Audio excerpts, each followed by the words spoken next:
Okay.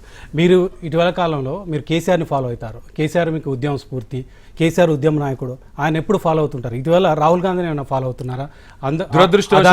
Adani బొమ్మతో అసెంబ్లీకి వెళ్ళారు, రాహుల్ గాంధీ అదాని బొమ్మతో పార్లమెంట్కి వెళ్ళారు. దురదృష్టవశాత్తు రాహుల్ గాంధీ మాట రేవంత్ రెడ్డి వినడం లేదు.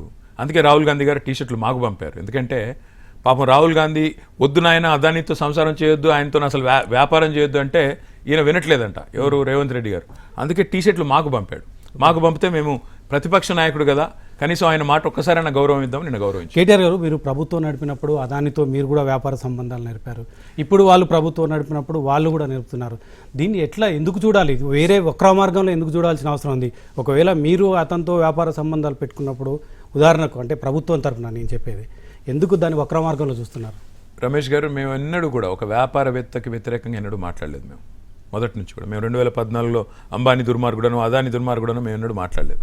కానీ రేవంత్ రెడ్డి గారు, అదేవిధంగా రాహుల్ గాంధీ గారు అదానీ మీద వాళ్ళు ఎత్తిపోసినంత దుమ్ము బహుశా భారతదేశంలో ఏ రాజకీయ పార్టీ ఏ వ్యాపారవేత్త మీద పోయలేదు. ఒకవైపేమో ఢిల్లీలో కుస్తీ చేస్తూ గల్లీలో దోస్తీ చేస్తామంటే ఆ ద్వంద్వ ప్రమాణాన్ని ఎండగట్టడం తప్పవుతుందా?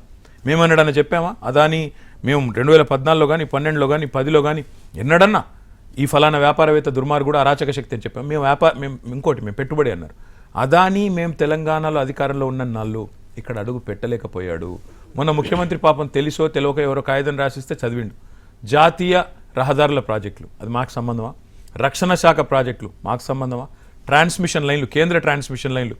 ఈయన ముఖ్యమంత్రికి పాపం ఆ మాత్రం ఇంగిత జ్ఞానం లేకపోతే నేను చేయగలిగింది ఏం లేదు. అదాని 9.5 ఏళ్ల పాటు ఇక్కడ అడుగు పెట్టాలని ఎంత ప్రయత్నం చేసినా, ఛాయ్ దాయిపిచ్చి పంపించినా, మర్యాద ఇచ్చి పంపించడం తప్ప తెలంగాణ సొమ్ములు దోచుకునే అవకాశం మాత్రం మేము ఇవ్వలేదు.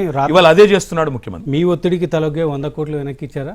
100%. 100 కోట్లు కాదు, 12,400 కోట్ల MOUలు ఏదైతే కుదుర్చుకున్నాడో రేవంత్ రెడ్డి, ఇవాళ ఎవరి కోసమైతే అదాని సిమెంట్ పరిశ్రమ కోసమైతే ఇవాళ కొడంగల్లో, లగచెర్లలో గిరిజనుల మీద ఘాతకాలు చేస్తున్నాడో, ఎందుకోసమైతే అదాని కోసం, అల్లుడి కోసం వాళ్ళని జైల్లో పెట్టిండో, రైతులు 40 మందిని, అవి వెనక్కి పోయేదాకా వదిలిపెట్టాడు.